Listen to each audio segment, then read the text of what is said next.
नमस्कार, मैं हूं दिबांजलि मोइत्रा। महाराष्ट्र में क्या हुआ है और आगे क्या होगा ये कोई नहीं जानता।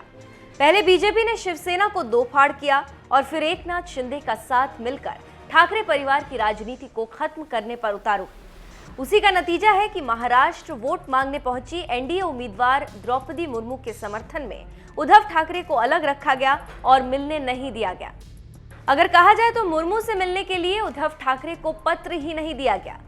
इसके साथ ही साथ उद्धव ठाकरे और ठाकरे परिवार को बीजेपी और एकनाथ शिंदे रोज कोई ना कोई नुकसान पहुंचा ही रहे हैं। अब ताजा मामले में उद्धव के कट्टर दुश्मन राज ठाकरे को देवेंद्र फडणवीस और एकनाथ शिंदे मिलाकर ठाकरे पर वार कर रहे हैं।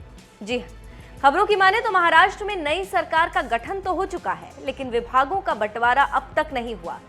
बीजेपी और शिंदे गुट के कितने विधायक मंत्री बनेंगे ये अब तक साफ नहीं है। इस बीच खबरों की माने तो महाराष्ट्र नवनिर्माण सेना यानी एमएनएस के प्रमुख राज ठाकरे के बेटे अमित ठाकरे को शिंदे सरकार में शामिल किया जा सकता है। राजनीतिक विश्लेषकों की माने तो एमएनएस के युवा नेता अमित ठाकरे कोंकण दौरे पर हैं। दौरे से पहले उनके मंत्रिमंडल में शामिल होने की चर्चा शुरू हुई है। अमित ठाकरे के मंत्री पद को लेकर एमएनएस की ओर से प्रतिक्रिया भी आई। जानकारी देते चले कि महाराष्ट्र की राजनीति में बीते कुछ दिनों में कई दिलचस्प घटनाक्रम घटे। ज्यादा विधायक होने के बावजूद बीजेपी ने मुख्यमंत्री का पद एकनाथ शिंदे को दिया। पार्टी ने देवेंद्र फडणवीस की जगह एकनाथ शिंदे को मुख्यमंत्री बनाकर सबको चौंका दिया था। अब जानकारी सामने आई है कि शिंदे फडणवीस सरकार के कैबिनेट विस्तार में अमित ठाकरे को मौका मिल सकता है, जबकि इस मंत्रिमंडल विस्तार पर राज ठाकरे ने कहा है कि ऐसा कुछ नहीं। जानकारी देते चले कि उप मुख्यमंत्री देवेंद्र फडणवीस ने महाराष्ट्र में सियासी संकट के दौरान राज ठाकरे को फोन किया था। उसके बाद एमएनएस ने बीजेपी को समर्थन दिया। इसीलिए इस बात की चर्चा शुरू हो गई थी कि बीजेपी अपने कोटे से एमएनएस को एक मंत्री पद देगी।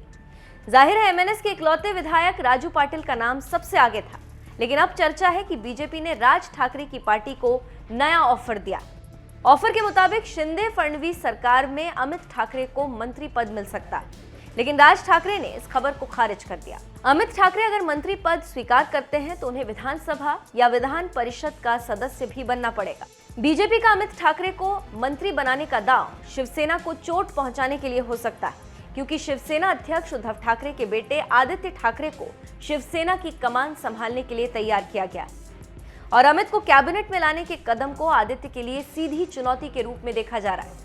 अब देखना है कि बीजेपी और एकनाथ शिंदे एक पर एक उद्धव ठाकरे और शिवसेना को चोट पहुंचा रहे। देखना होगा कि इतने हमलों से घायल शिवसेना और उद्धव उभर पाते हैं या पतन की तरफ जाते हैं, ये देखना होगा।